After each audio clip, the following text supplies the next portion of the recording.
this is Chef Alonso coming back to you one more time from the Colton City Library. Today we're going to show you how to prepare a few healthy snacks. I know during this downtime we want to make sure that we're not eating too much and that we're focusing a little bit more on eating some healthy foods. So I want to show you guys a few healthy snacks that you can make for your kids and put a little twist on them so that they're a little bit more exciting for them, and when they see them, they want to eat. Right? So today, what we're doing is we're going to make a traditional snack, ants on the log. We're just going to cut it up in a few different pieces to kind of give it a little bit more better presentation. We're also going to make some apple sandwiches with some Nutella in the middle. And last but not least, we're going to make some PB&J, but we're not going to do it the normal way. We're going to make some sushi out of the PB&J. And we're going to present that nice and neat on the plate so you can show this to your kids, and maybe that makes them want to eat it a little bit more. So let's go ahead and get started. So I'm going to get the easy one out of the way to start clearing my cutting board here. So we're going to start with the ants on the log. So we're going to get some peanut butter, and you can just use whatever peanut butter you want, whatever your favorite one is, whatever you have on hand at home. Right? So we're just going to go ahead and fill this up. Doesn't have to be perfect. Do a lot, do a little, do whatever's gonna make you happy, right? So that's enough peanut butter right there. We're gonna do that one. We're gonna put just a little bit of ants on here, right? You can't have ants on a log without the ants. We'll put a few down right there. Easy peasy. Now we're gonna cut it up. So instead of the usual, just leave it like that, we're gonna cut it at a nice little angle. Couple of ants per log. Then we're going to put them down on our plate. Nice little presentation. Careful, they will stick.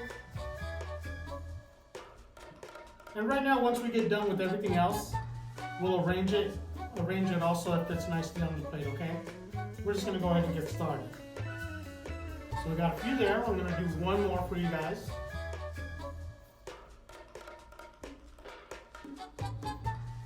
A little bit more peanut butter.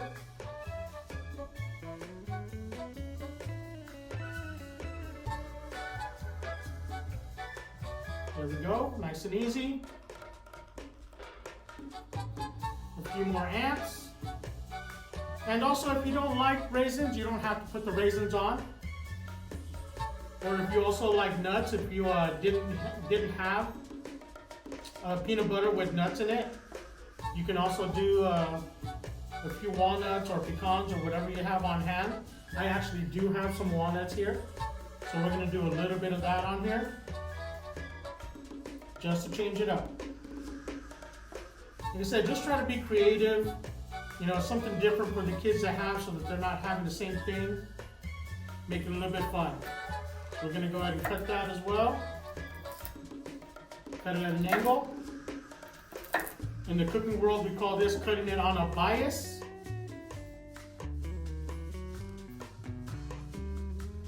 Put those down.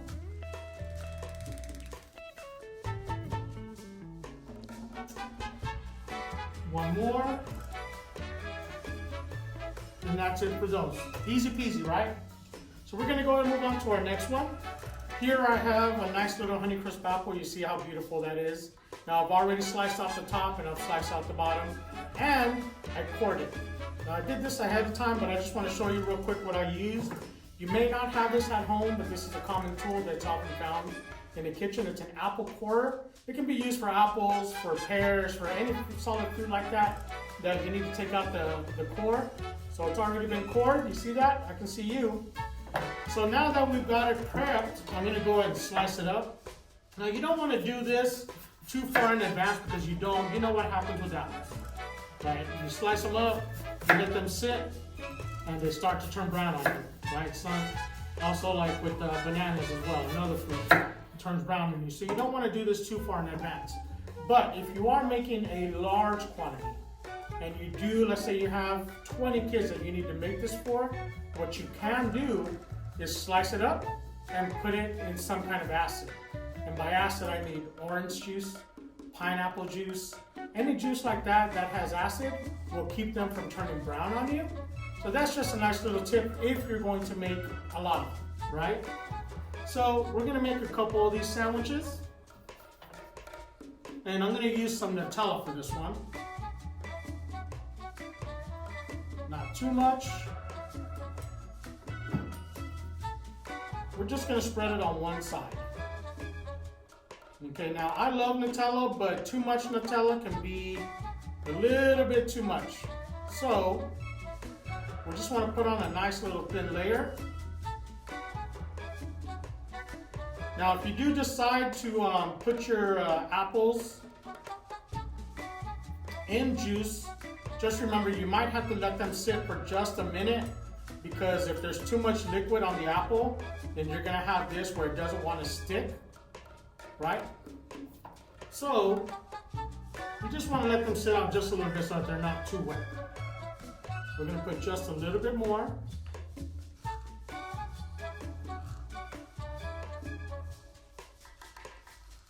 Just like that. It doesn't want to cooperate. It will cooperate eventually. Now I'm messing it up myself. Just kidding. So, that's enough right there. So we're gonna put on some walnuts on here. Just to add a little bit of a crunch to it. We're gonna add the other half. That's a thick one. We're gonna use a thinner one. Put this down over here. We're gonna cut this one in half. And put down our little Nutella sandwiches. Just like that. We'll actually put this one back.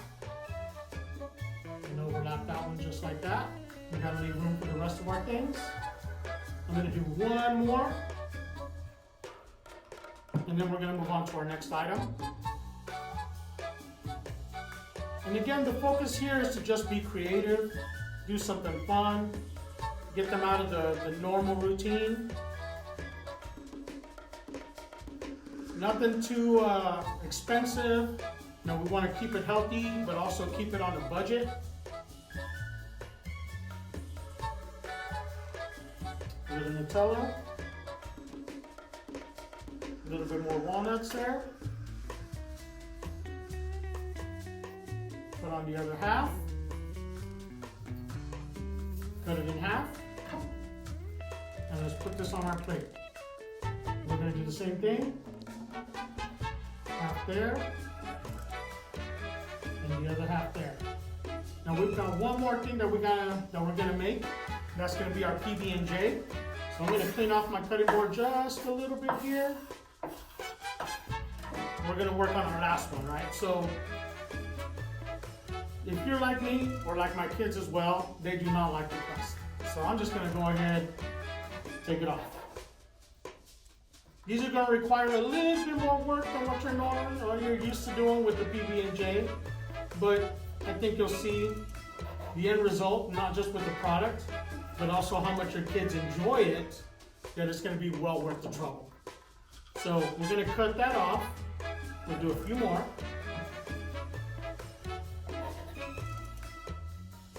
Cut the ends, cut the ends. Nice little square. Put that off to the side. And now, so we got two different ways that we can do this. We can use our rolling pin, right? That's what it's meant for, right? To flatten things out. So we're gonna move this to the side, and we're gonna go ahead and smash our bread just a little bit. The other way, you don't have a rolling pin, just use your hands. Right, so we got a nice little flat surface. I'm gonna go ahead and overlap our pieces. We're gonna make one long sushi roll. Just like that. As you can see, either way works. Now, PB&J. And you know, PB&J can be a little bit tough to work with, so we gotta try to get it done quickly. Nice little smooth layer, not too much. Oh yeah. It's coming together, y'all. It's coming together. A little bit more there. One more piece. Nice thin layer. Ooh, no! That's okay, things happen. We're gonna put it right back together. There we go. I got some strawberry jam here. You guys can use whatever flavor you like. You guys could even do like strawberry, grape, orange. Get creative, whatever you have in your pantry. Just a little bit.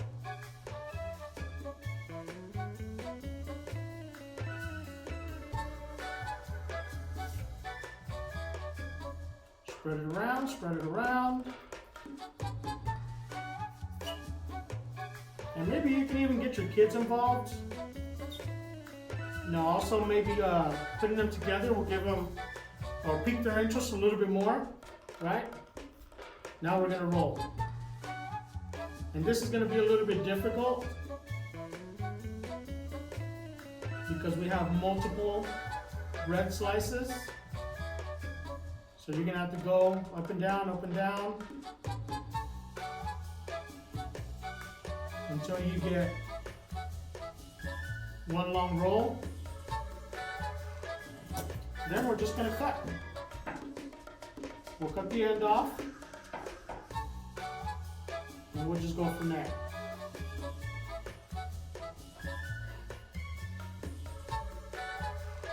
Depending on the size of your bread, I'm getting 3 slices out of this one. It's not a very big bread. So I'm getting about 3 sushi rolls out of each one. If you use a bigger bread, then you may end up getting 4.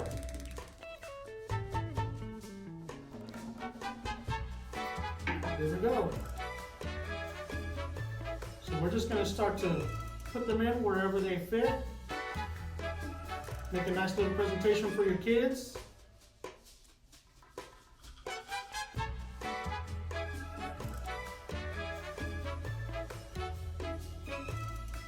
Keep it fun.